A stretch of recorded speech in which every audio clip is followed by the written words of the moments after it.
وہ فیصلہ نہ آیا تو پھر یہ گنجائش اگر فرض کیجئے پشاور ہائی کورٹ سے کل آپ کے حق میں فیصلہ آ گیا تو سپریم کورٹ کا یہ بینچ پھر کل کیا کرے گا؟ نہیں بیٹھے گا؟ کیا ہوگا؟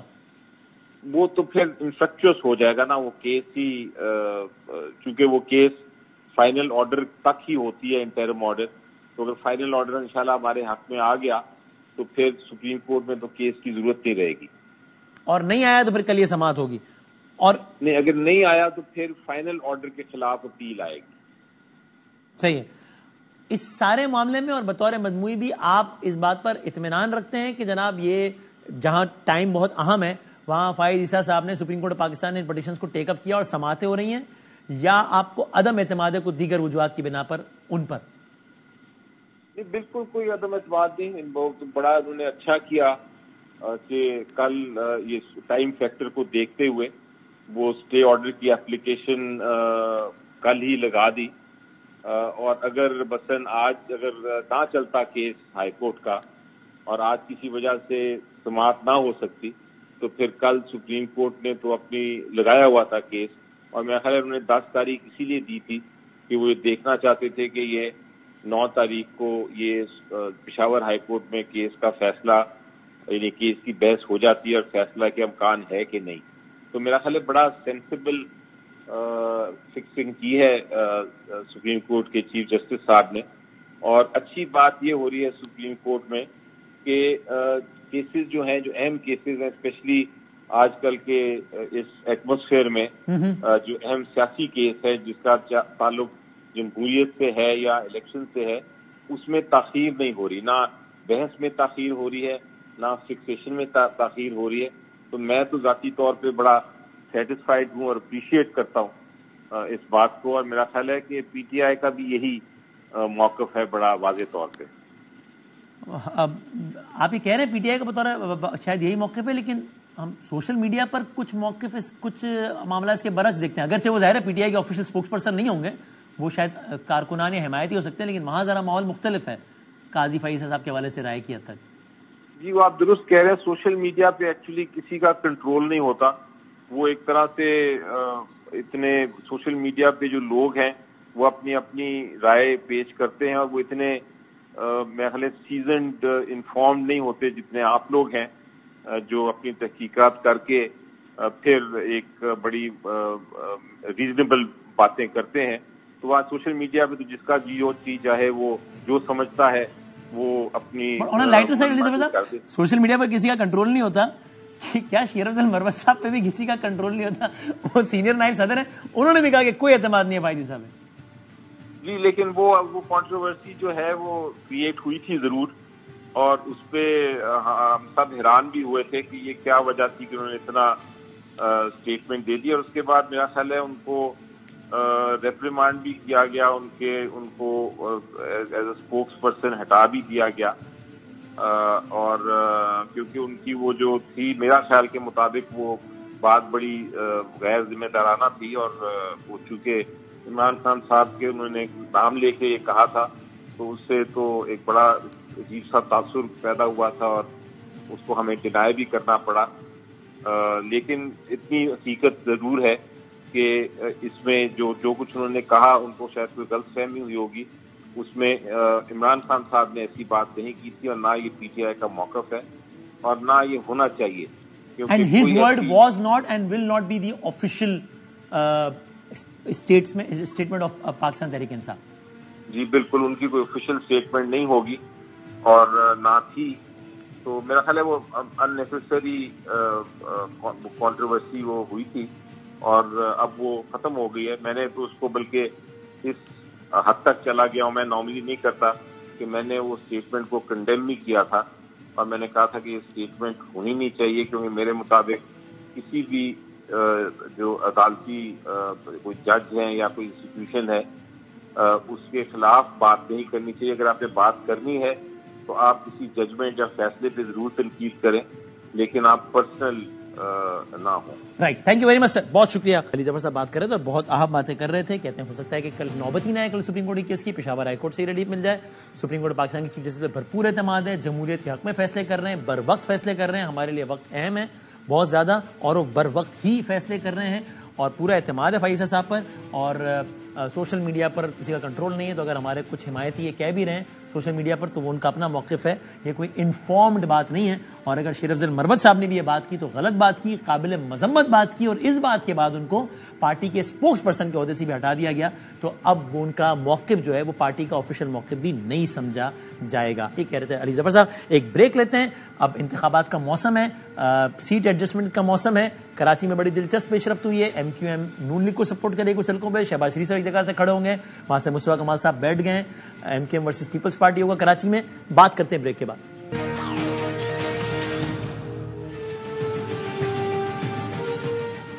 خوش آمدید ایک بار پھر. جو دن گزرتے جا رہے ہیں حتمی صورتحال اب سامنے آنا شروع ہو گئی ہے الیکشنز کے حوالے سے. اب 1-on-1 مقابلوں کی صورتحال سامنے آنا شروع ہو گئی ہے. ایک دو دن میں مزید آ جائے گی کہ کس حلقے سے کون کہاں کیا ہے. ایم کیو ایم اور نون کا معاملہ بڑا دلچسپ تھا کہ بات چل رہی تھی کہ دونوں اتحاد کریں گے نہیں کریں گے، سیٹ ایڈجسٹمنٹ کریں گے نہیں کریں گے. پھر اس کے بعد آج یہ خبر آئی ہے کہ بہرحال طے پا گیا ہے معاملہ متحدہ قومی موومنٹ کا اور پی ایم ایل نون کا کراچی کی کچھ نشستوں پر. اس کی تعداد بھی سامنے آئی، وہ آپ کی خدمت میں ہم رکھتے ہیں، آپ کے سامنے رکھتے ہیں کہ کراچی میں کتنی. نون کو قومی اسمبلی کی 5 کراچی میں اور سندھ اسمبلی کی 11 نشستوں پر کراچی کی ایم کیو ایم سپورٹ کرے گی. If it is true it is very interesting. یعنی قومی اسمبلی کی کراچی میں 5 نشستوں پر ایم کیو ایم اپنا امیدوار بٹھا دے گی نون لیگ کے حق میں. اس پر ایک حلقہ ہے جہاں سے مصطفیٰ کمال صاحب نے بھی کاغذات نامزدگی جمع کروائے تھے اور شہباز شریف صاحب نے بھی جمع کروایا تھا. جب یہ کاغذات نامزدگی جمع نہیں ہوئے تھے تب احسان اقبال صاحب نے ہمارے پروگرام میں ہنٹ دیا تھا کہ کراچی سے ایک لیڈر کھڑا ہوگا نون کا، اس کو ایم کیو ایم سپورٹ کرے گی. یہ کہا تھا احسان اقبال صاحب نے. دیکھیں کے ساتھ ہماری انڈرسٹینڈنگ ہوئی ہے، اگلے انتخابات میں ایک دوسرے کے ساتھ تعاون کریں گے. سندھ کی تنظیم نے اور تمام قیادت نے مطالبہ کیا ہے کہ مسلم لیگ نون کے مرکزی قیادت میں سے کوئی ایک فرد کراچی سے الیکشن لڑے. اصولی طور پہ اس سے اتفاق کر لیا گیا. اصولی طور پہ اتفاق ہو گیا، مرکزی قیادت سے کوئی ایک نہ ایک ضرور کراچی سے کھڑا ہوگا اور ایم کیو ایم اس کو وہاں سپورٹ کر دے گی. اگرچہ ایم کیو ایم اس کو انڈورس نہیں کرتی رہی، فیصل صفداری صاحب نے یہ کہا تھا ہمارے پروگرام میں اس بارے میں. شہباز صاحب نے بھی اسی حلقے سے کاغذات نامزدگی لیے ہیں. ساتھ تو مصطفیٰ کمال صاحب کا اس حلقے سے الیکشن لڑنا حتمی ہے یا ہو سکتا ہے کہ وہ شہباز شریف صاحب کو سپورٹ کرنے کے لیے بیٹھ جائیں؟ مجھے کوئی بہت قرین از قیاس نہیں لگتی یہ والی بات. ہمیں یہ لگتا ہے کہ یہاں پوٹینشیل ہے، خاص کر یہاں کی جو ایک صوبائی اسمبلی کی نشست ہے وہ ہمارا 1988 سے ہمارا اسٹرانگ ہولڈ ہے، بلدیہ ٹاؤن کا وہ علاقہ. تو وہ یہ ہے صورتحال. اب ہمارے ساتھ ایم کیو ایم کے سینئر رہنما اور پیپلز پارٹی کے سینئر رہنما ہیں قادر مندوخیل صاحب، پیپلز پارٹی کے سینئر رہنما ہیں، جو کہ اسی حلقے سے جہاں سے شہباز شریف صاحب بھی ہیں. اور ابھی ہم پوچھتے ہیں ایم کیو ایم سے کہ واقعی بات صحیح ہے کہ ایم کیو ایم سپورٹ کر رہی ہے، مصطفیٰ کمال صاحب کو بٹھا لیا ایم کیو ایم نے. تو وہاں سے بہرحال پیپلز پارٹی کے تو فائنل کینڈیڈیٹ قادر مندوخیل صاحب ہیں، اس حلقے سے جیتے بھی تھے ایک الیکشن. اور خواجہ اظہار صاحب آف کورس سینئر رہنما ہیں متحدہ قومی موومنٹ کے، ہمارے ساتھ ہیں. سر بہت شکریہ. اظہار صاحب پہلے تو کنفرم کیجیے گا یہ بات ٹھیک ہے کہ قومی اسمبلی کی کراچی کی جو 5 نشستیں ہیں ان میں ایم کیو ایم سپورٹ کر رہی ہے نون کو، اور یہ والا جو حلقہ ہے اس میں شہباز شریف صاحب کے حق میں مصطفیٰ کمال صاحب بیٹھ رہے ہیں اور ایم کیو ایم سپورٹ کرے گی شہباز شریف صاحب؟ جی تقریباً یہ بات درست ہے، لیکن اس میں یہ ہے کہ جو صوبائی حلقوں کا معاملہ ہے وہ ابھی زیر غور ہے. جی قومی کا پوچھیں. لیکن جو قومی اسمبلی کی نشستوں کی تعداد ہے اس میں یہ وہ تعداد ہے جس میں شاید ایم کیو ایم روایتی طور پر ماضی میں کبھی بھی یہ نشستیں ایک آدھ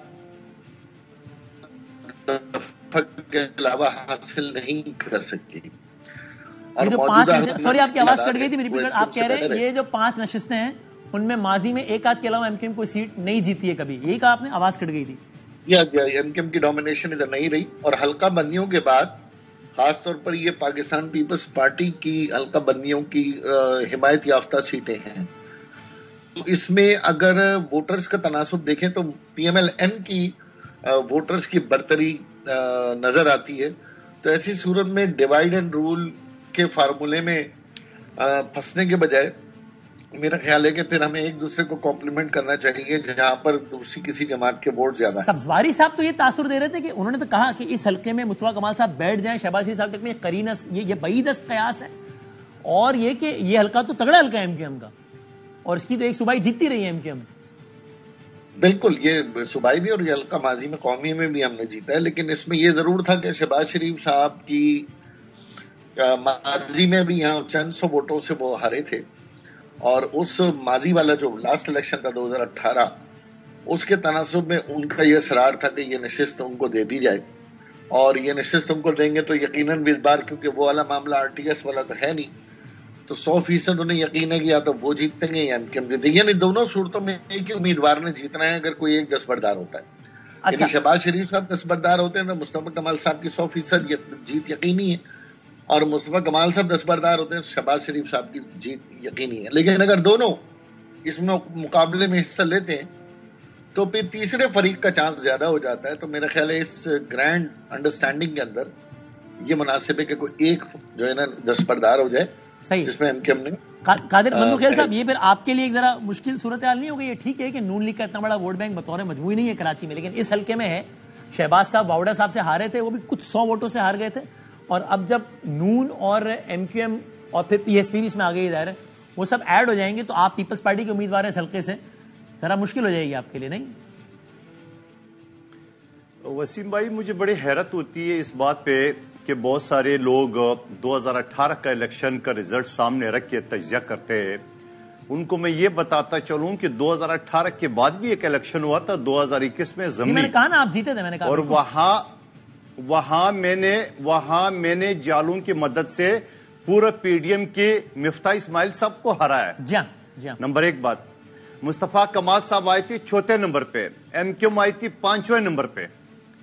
لیکن اب اس ماضی کی اگر آپ مصطفیٰ کمال صاحب کو دیکھ لیں کہ وہ پورے پارٹی کا سربراہ تھا، پورے کراچی سے انہوں نے یہاں لوگوں کو جمع کیا تھا، اور پھر اس کے بعد انہوں نے جو بلدیہ فیکٹری کے ملزمان کو اون کیا تھا وہ بھی کراچی کے لوگوں کو پتہ ہے، اور MKM لندن الگ ایک گروپ ہے جو کہ کوئی کینڈیڈیٹ آزاد پہ وہ ہاتھ رکھ رہے، MKM پاکستان اس کو سپورٹ نہیں کرے، یہ PSP کا ایک گروہ ہے اور وہ اس پہ الیکشن لڑے۔ لیکن قادر صاحب بات بتائیں نا، دیکھیے مجھے بتائیں، میں غلط تو نہیں کہہ رہا، دیکھیے ضمنی میں آپ جیتے 15,656 ووٹ، میں راؤنڈ آف کر لیتے ہیں، تقریباً 16,000 ووٹ لیا آپ نے ضمنی میں، MKM اور PSP نے ملا کر لیا تقریباً 16,000 ووٹ، اور مفتاح اسماعیل صاحب نے لیا تقریباً 14,500 ووٹ، تو اب جب یہ مل جائے گا تو پھر تو واضح طور پہ آپ سے زیادہ ہو گیا نا۔ سن لیں، دیکھیں 2021 میں میں نے 1 روپے کا کام نہیں کیا وہاں پہ، آج میں نے 9 ارب 20 کروڑ کے ترقیاتی کام کیے ہے، یونیورسٹی منظور کرا ہے، 50,000 سے زیادہ بے نظیر انکم سپورٹ کا رجسٹریشن کرائی ہے، 5 ارب 20 کروڑ کے میں نے سوئی گیس کے لائنیں بچھائے اور وہ کام چل رہا ہے میگا پروجیکٹ، اور پارک 20 کمیونٹی سینٹر بنا ہے، تو آج تو اچھا ٹاؤن ہمارا ہے، تمام UC ہمارے ہے، میئر ہمارا ہے، اور آنے والے وقت میں سندھ حکومت روایتی طور پہ ویسی ہماری ہوتی ہے، تو یہ بتاؤں کہ 2021 میں اور آج قادر خان مندوخیل میں زمین آسمان کا فرق ہے۔ اچھا، ایک ایک گھر ایک ایک گلی میں ہم نے کام کیے ہے، تو یہ جو اعداد و شمار آپ لوگ اکٹھے کرتے ہو جمع تفریق کر کے، یہ پرفارمنس بیس علاقہ ہے یا کارکردگی کی بنا پہ ہوگا۔ شہباز شریف صاحب وزیر اعظم رہے، 1 روپے کا کام نہیں کیا ہے، پانی کا KFI منصوبہ میں نے رو کے اس کے سامنے میں نے رکھا تھا، اس نے ریجیکٹ کیا ہے، اور 2018 میں تقریر کیا تھا کہ میں لاہور کے گلیوں جیسا بناؤں گا بلدیہ ٹاؤن، پلٹ کے واپس نہیں آئے۔ خدا کا واسطہ کون سے کیلکولیشن ہے، عوام باشعور ہے، ہر آدمی کی ہاتھ میں ایک سوال تو میں رکھوں گا نا ظاہر ہے، اور سوال ہوگا تو اس کی ہیلپ ڈیٹا بھی لیا گی نا، میں نے نتیجہ تو اخذ نہیں کیا، لیکن سوال تو رکھوں گا نا ظاہر ہے، اور سوال کی عبارت بنیاد بھی ہے۔ اور اچھا، لیکن یہ اظہار صاحب یہ تو بتائیں، یہ اب سیٹ ایڈجسٹمنٹ ہو گئی نا نون لیگ کی پیپلز پارٹی کے ساتھ اس حلقے میں اور 5 اور حلقوں میں، ایسا ہی ہے نا اظہار صاحب؟ جی ہو گئی۔ یہ سیٹ ایڈجسٹمنٹ کے تو نقصانات گنوا رہے تھے خالد مقبول صدیقی صاحب، اور ابھی کل گنوا رہے تھے، کل 18 دسمبر سربراہ MKM پاکستان کا بیان، سیٹ ایڈجسٹمنٹ ووٹر کے ساتھ زیادتی ہے، 9 جنوری MKM پاکستان نے سیٹ ایڈجسٹمنٹ کر لی، ٹھیک ہے جی۔ تو دیکھیں، یہ میرا خیال ہے خالد بھائی نے اس میں بڑا واضح بھی کیا کہ بعض دفعہ سیٹ ایڈجسٹمنٹ میں نے 2 شاٹ چلائے، ایک میں انہوں نے بعض دفعہ کہا، دوسرے میں نہیں کہا، اور دوسرے میں انہوں نے کہا کہ یہ میری ذاتی رائے ہے۔ جی ہاں، ٹھیک ہے نا، تو یہ بات درست ہے، ذاتی طور پہ میری بھی رائے یہ ہو سکتی ہے کہ سیٹ ایڈجسٹمنٹ، لیکن ہاں جہاں پر پارٹی کی لیڈرشپ نے یہ طے کیا، سوچا، اصل میں یہ جو بات خالد بھائی نے کی تھی نا، اس کا تناظر میں آپ کو بتا دوں کیا تھا۔ اس کا تناظر یہ تھا کہ PMLN ہم سے